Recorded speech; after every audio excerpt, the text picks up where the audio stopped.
Welcome back दोस्तों। आज की इस वीडियो में हम लोग बात करने वाले हैं फोटोसिंथेसिस यानी कि प्रकाश संश्लेषण क्या होता है।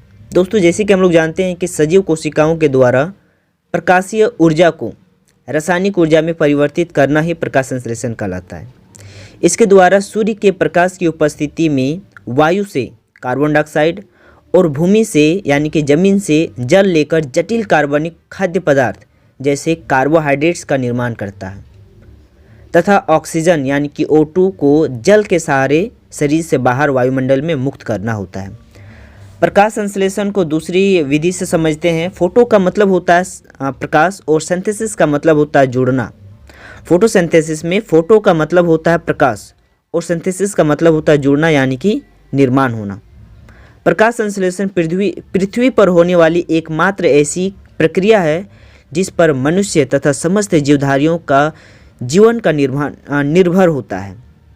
इस प्रक्रिया द्वारा हरे पौधे, शैवाल तथा हरित लवक धारी जीवाणु अकार्बनिक अणुओं से सूर्य का प्रकाश की उपस्थिति में अपना भोजन कार्बनिक पदार्थ के रूप में बनाते हैं। प्रकाश संश्लेषण सिर्फ हरे पौधे एवं कुछ जीवाणु जैसे कि साइनोबैक्टीरिया में ही घटित होता है, जिसमें पौधे के हरे भाग और सौर ऊर्जा को ग्रहण कर वायुमंडल से ली गई कार्बोहाइड्रेट यानी कि CO2 तथा भूमि से अवशोषित जल यानी कि H2O के द्वारा कार्बोहाइड्रेट का निर्माण करते हैं तथा ऑक्सीजन गैस आउटपुट यानी कि रिलीज करता है एटमॉस्फेयर में। नेक्स्ट अगर देखा जाए तो प्रकाश संश्लेषण ही एकमात्र ऐसी प्राकृतिक प्रक्रिया है जो वातावरण में ऑक्सीजन छोड़ती है तथा सभी जीवित प्राणी श्वसन हेतु इसी ऑक्सीजन पर निर्भर करती है।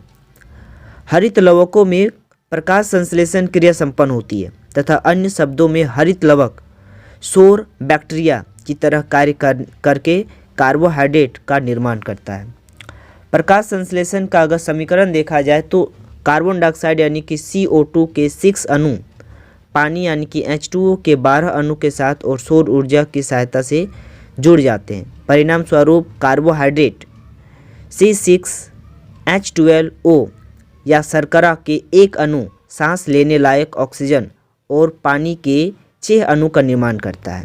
इसका इक्वेशन आप लोग को दिख रहा होगा 6CO2 + 12H2O और रिएक्शन का सिंबल है जिसमें सूर्य की उपस्थिति और क्लोरोफिल के प्रेजेंस में जो प्रोडक्ट बनता है वो C6H12O6 + 6O2 + 6H2O बनता है।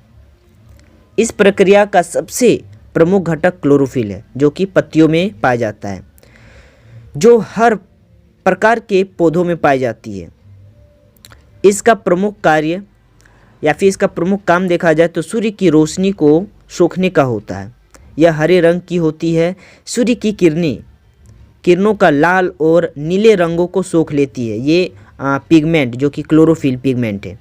इसका एक बैक्टीरियल संकरण भी होता है जिसको बैक्टीरियो क्लोरोफिल कहते हैं।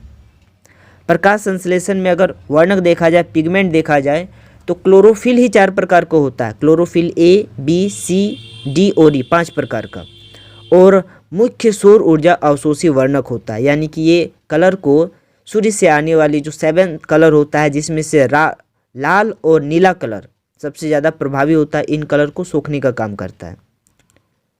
नेक्स्ट अगर देखा जाए तो किरोटिनाइड्स अर्थात केरोटीन एवं एंथोफिल जिसमें केरोटीन नारंगी और पीले रंग की होती है।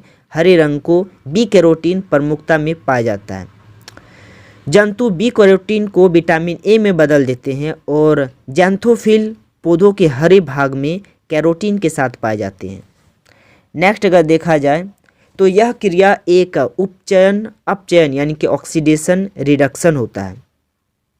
इसमें जल की उपचयन ऑक्सीजन के बनने पर तथा कार्बन डाइऑक्साइड के उपचयन शर्करा का निर्माण होता है।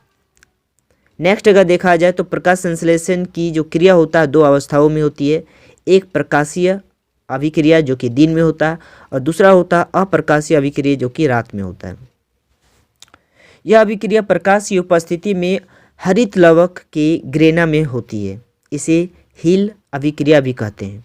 प्रकाशीय अभिक्रिया के संबंध में रॉबर्ट इमल्सन ने विभिन्न तरंगदैर्घ्यों के प्रकाश से क्वांटम अर्थात प्रत्येक क्वांटम उपलब्धि उपभोग से मुक्त हुए ऑक्सीजन अणुओं की संख्या ज्ञात की और बताया कि 680 नैनोमीटर से अधिक तरंगदैर्घ्य में क्वांटम उपलब्धि में कमी आ जाती है। यह कमी दृश्य प्रकाश के लाल क्षेत्र में होने के कारण रेड ड्रॉप कहलाती है।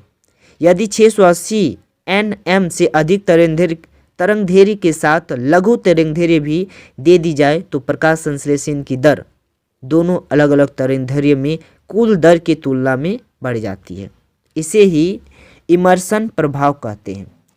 नेक्स्ट अगर देखा जाए तो प्रकाश संश्लेषण को प्रभावित करने वाले कारक, पहला है प्रकाश लाल तरंगदैर्घ्य में प्रकाश संश्लेषण की दर अधिकतम, उसके बाद नीले तथा हरे तरंगदैर्घ्य में सबसे कम होती है। इसके अलावा पीली और अवरक्त प्रकाश में यह क्रिया बिल्कुल ही नहीं होती है। दूसरे नंबर में बात किया जाए तो कार्बन डाइऑक्साइड वायुमंडल में कार्बन डाइऑक्साइड की मात्रा बढ़ने पर प्रकाश संश्लेषण की दर बढ़ जाती है।